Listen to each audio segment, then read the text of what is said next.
नमस्कार मित्रों, मैं सोमा नायर। मित्रों, इतिहास ऐसी घटनाओं से भरा पड़ा है जिन पर हमें अचंभा भी होता है और हमारे मन में ये प्रश्न भी उठता है कि क्या ये ऐसा होना चाहिए था। परंतु जो हो चुका है वो तो हो चुका है, उसे बदला नहीं जा सकता। इसी तरह की एक घटना जिसमें एक पुत्र ने अपनी ही माता को श्राप दे दिया, और पुत्र भी कोई साधारण नहीं, धर्मराज युधिष्ठिर।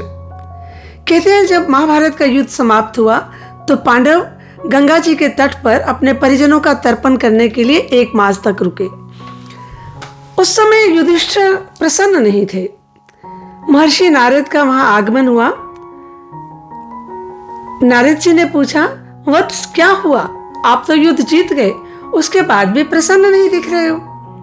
धर्मराज ने कहा कि ठीक कह रहे हैं आप महर्षि, मैं सचमुच अप्रसन्न हूं, मैं दुखी हूं, क्योंकि मुझे ऐसा लगता है कि मेरी महत्वाकांक्षा के कारण ही मेरे बंधु बांधव मारे गए। शायद मेरा लोभ ही था जिसके कारण हमने अपनों का ही बलिदान कर दिया इस युद्ध में। अभिमन्यु को खो देना, अभिमन्यु का इस युद्ध में मारे जाना मुझे कभी भी जीत की प्रतीति नहीं होने देगा। मुझे ऐसा लगता है कि हम हार गए, हम जीते नहीं।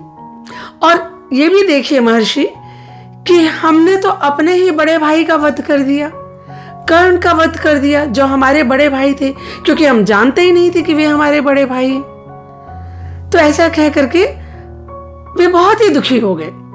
इतने में माता कुंती वहां आ गई। उन्होंने ये वार्तालाप सुन ली थी। अपने पुत्र को सांत्वना देने के लिए वे बोली कि इसमें तुम्हारा कोई दोष नहीं है, कोई अपराध नहीं है कि तुम्हारे हाथों, पांडवों के हाथों उनके बड़े भाई कर्ण मारे गए, क्योंकि आप लोग नहीं जानते थे कि वे आपके बड़े भाई हैं, परंतु कर्ण तो जानते थे। उन्हें तो मैंने बता दिया था, वे जानते थे कि तुम उनके छोटे भाई हो। फिर भी उन्होंने तुम्हारा साथ ना दे करके अपने मित्र दुर्योधन की ओर से युद्ध लड़ने का निश्चय किया। तो ये तो उनकी स्वेच्छिक उनका ये निर्णय था, उनकी अपनी इच्छा से लिया हुआ उनका निर्णय था। तो इसके लिए तुम दोषी नहीं हो, खुद को दोष मत दो।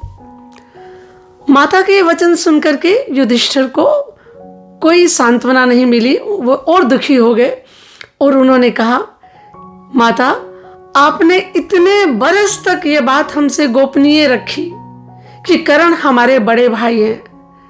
मैं आज इतना आहत हूं इस बात से, इतना दुखी हूं कि मैं आपको ये श्राप देता हूं कि आपके हृदय में आज के बाद कोई बात गोपनीय नहीं रह सकेगी, और आप स्त्री जाति का प्रतिनिधित्व करती हो। मैं ऐसा अभिशाप देता हूं पूरी की पूरी स्त्री जाति के हृदय में कभी कोई बात गोपनीय नहीं रह सकेगी। अब ये बात, ये श्राप उचित था या अनुचित, ये कहना तो बहुत कठिन है।